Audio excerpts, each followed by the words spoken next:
السلام عليكم ورحمة الله وبركاته. أهلا بيكم في قناة أسرار المطبخ المصري. النهاردة إن شاء الله هنزين تورتاية كده بسيطة وحلوة جدا جدا جدا.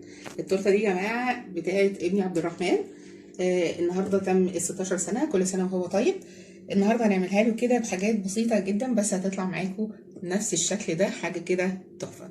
كل سنة وانت طيب يا عبد الرحمن. يلا بينا على طول نبدأ الوصفة ونسمي بسم الله ونقول اتعملت ازاي التورته التحفة دي. عندنا بقى الكيكات بتاعتنا، عملت نص شوكولاتة ونص فانيليا. تمام، هنسقيه زي ما احنا متعودين. ده اول طبقة، جربتها معاكم قبل كده.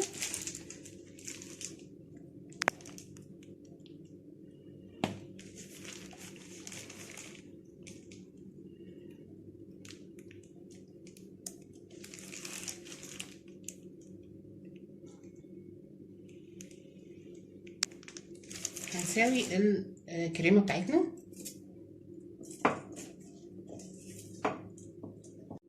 احنا حطينا هنا نص كريمة ونص شوكولاتة. هاجي بقى على نص الكريمة ده اللي هو الاسبونج الابيض، هحط الشوكولاتة علشان انا عايزة اخليها نص، كل طبقة منفصلة عن بعضها. اظبط بس الطبقات بتاعتي تمام كده. هحط نص الابيض،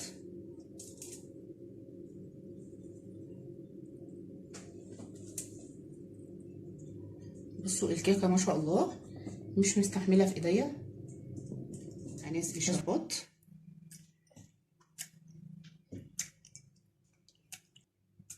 هنحط كريمه وهكذا في الطبقه الثالثه عشان بس مطولش عليك الفيديو. هجلسها بقى من بره في الاخر كده. الطبقات بتاعتنا الثلاثه، بصوا من الجنب 3 طبقات اهو. تمام، هنبتدي بقى نساوي الاطراف. الجناب مش هنقطع كتير.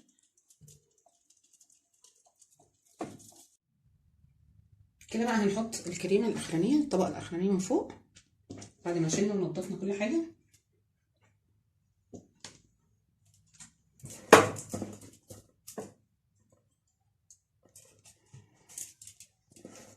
كده جلست التورتايه كلها من كل الجناب. عندي بقى انا عايزه اعمل ميه واحده بس على اخليها ميه واحده يعني السطح.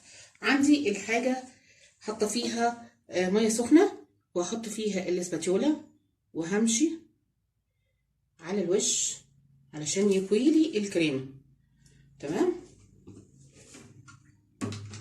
عندك بقى شرب كبير، اي حاجه تحط فيها ميه سخنه، ولازم يتمسح علشان الميه ما تبوظش معايا الكريمه. هو اي نعم الوش هيتغطى طبعا بالشوكولاته وهنشوف،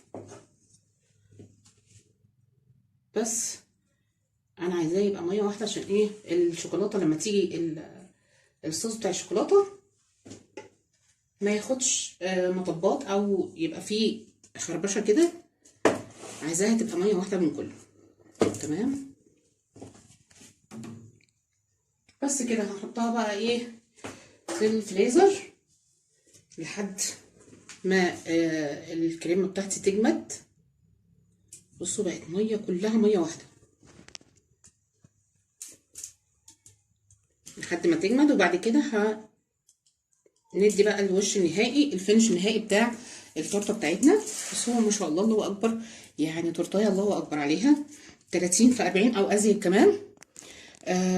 هنفنشها مع بعض وهندي التزيين بتاعها. بس هي كده خلاص خدت الجناب وخدت التجليسه بتاعتها بتاعت الكريمه كلها.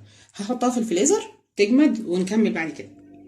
ابتديت ازوق بقى، اعمل السبت كده. عملت السبت من الجناب انا وحطيت عملت زي القلب من فوق كده، البلة صغيرة اهي اهي، وابتديت اعمل زي القلب.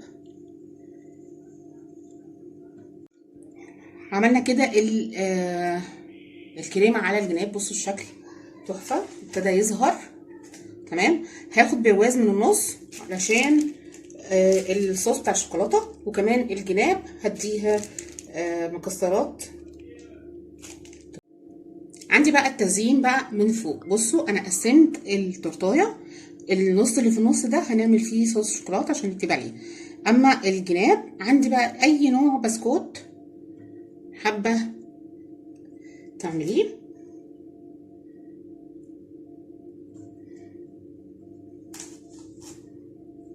انا بديكي افكار وانتي اللي عندك اعملي بيه. نفس الفكره اللي احنا عملناها الناحيه التانيه.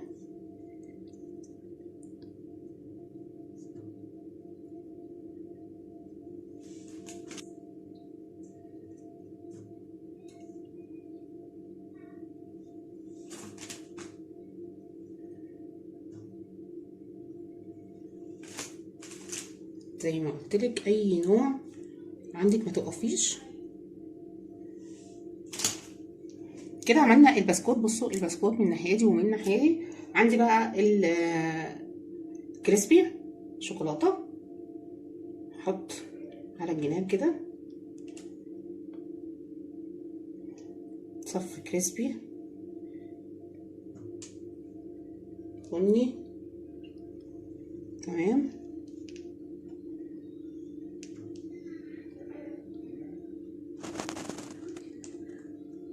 حطينا صف كريسبي بني. هحط بقى ابيض،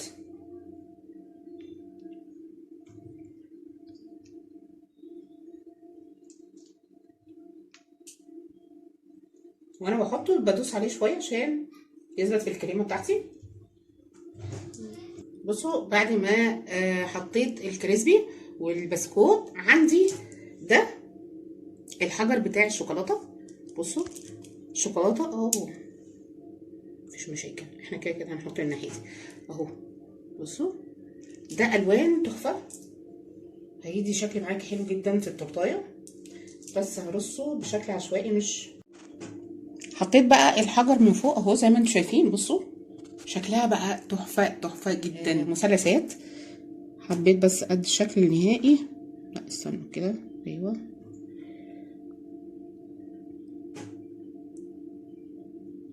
ده الجنب اللي انا ما عملتوش ثبت. طبعا احط واحده مثلث كده ومثلث نايم ومثلث مقلوب الناحيه التانية. تمام. هكمل بقيه الجنب. بصوا انا بس عايزه اوريكم الجنب اللي فاضل اهو، وده الثبت اللي احنا عملناه. شكله حلو جدا، بس المشكله ان كمان الاضاءه والتصوير ظلمه خالص، بس شكله في الحقيقه تحفه. يعني هي ما شاء الله الله اكبر، التورتيه كلها ما شاء الله طالعه جميله جدا. هوريكم الفينش النهائي بتاعها. طبعا لسه هنعمل الصوص بتاع الشوكولاته، عملناه مع بعض عشان ما اطولش عليكم. هحط في النص صوص الشوكولاته وهكتب طبعا الاسم بتاعه، وبعد كده خلاص تبقى التورته جاهزه للتقديم. كده التورتايه بتاعتنا بصوا بقى الجمال بعد ما خلصت، تحفه جدا. والترانسفير بتاعها من الجناب الناحيه التانية اهو الشكل ده، ترانسفير من الجناب وجنب من اللي هو الثبت. وحطينا الرقم كمان بتاع السنه 16. يا رب تكون نالت اعجابكم التورته بتاعتنا النهارده، والتزويق بتاعها البسيط برده مش مكلف وبسيط، وطلعت جميله جدا في الاخر. يا رب تكون نالت اعجابكم التورته بتاعت النهارده، واستنوني الفيديوهات احلى واحلى ان شاء الله. واترككم في رعايه الله، بس ما تنسوش لايك وشير للفيديو، وننزل نفعل الجرس عشان يوصلكم كل جديد من عندي. والسلام عليكم ورحمه الله وبركاته.